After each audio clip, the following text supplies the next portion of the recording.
Throughout the decades, there have been thousands of conflicts involving journalists against organizations, countries, and even terrorist groups.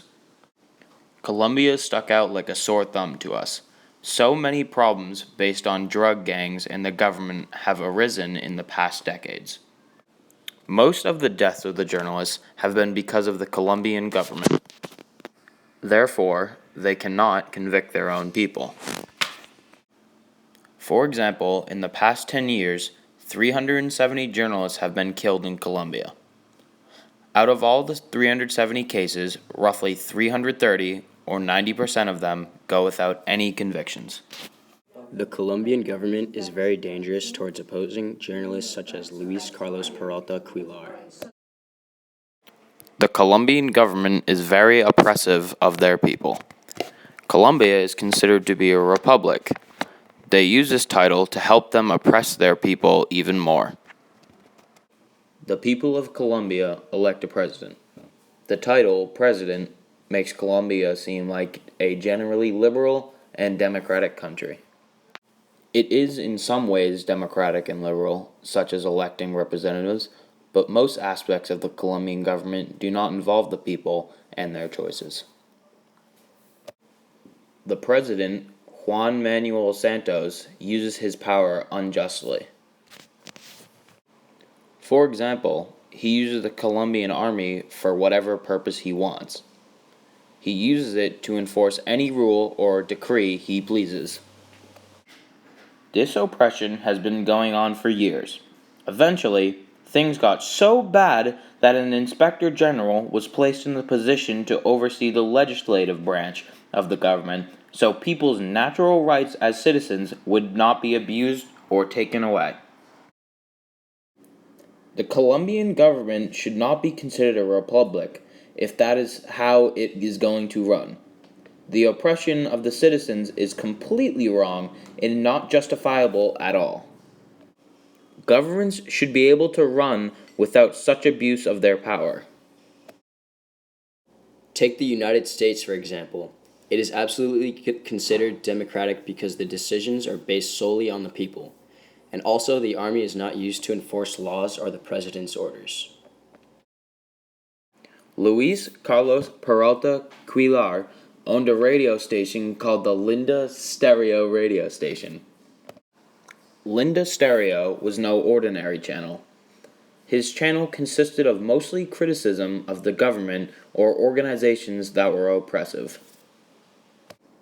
Peralta was 63 years old, living in the southern town of Doncello with his wife.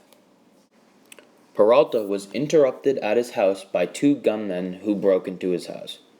He was shot in the head 3 times, and his wife was shot in the arm. He was announced dead immediately. His wife was rushed to the hospital and was announced that she was in stable condition. Peralta was acting very suspicious the days before his death. Peralta told Canicu, a Linda Stereo reporter, that he was receiving threats, but he did not want to discuss them. The day before he was killed, Peralta declared he would run for mayor of Doncello next election. The government, seeing all of his past comments and beliefs, did not want to see this happen. Jose Ever Perdomo said, "I think his death may have been related to the fact that he was permanently denouncing corrupt politicians and then wanted to run for mayor." This entire struggle would not have occurred if freedom of speech was enforced as a birthright. Again, the United States has set a great example for other democratic countries. Freedom of speech is scribed into the Constitution of the United States of America. It gives people the right to speak their mind without fearing for their life. It is an outstanding example of justice and liberty, something Colombia does not possess.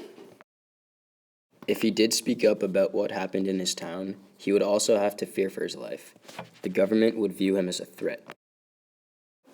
The mayor of Doncello, Fernando Troncoso, never gave an explanation to CPJ for Quilar's death. He did not want to get involved because he knew it was more than a coincidence that Quilar, a journalist speaking out against the government, was killed.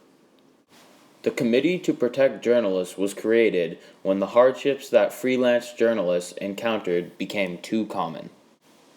A total of 1,193 journalists have been killed since 1992. 43 of these deaths occurred in Colombia. On March 2nd, authorities arrested Jean Arles Buenaventura Barreto because he was accused of the murder of Luis Carlos Peralta Quilar. The court case was held on March 3rd, 2015. The judge went on to release Barreto due to not enough evidence. Although there was not a conviction for this case, Irina Bakova declared in a press conference that journalists must be able to exercise their profession without fearing for their lives. The people of Colombia joined together to form the FARC, or the Fuerzas Armadas Revolucionarias de Colombia. The FARC is an organization created to fight against the neglective Colombian army. This organization is aimed at trying to support the oppressed citizens of Colombia. They are doing this through guerrilla warfare with the Colombian army.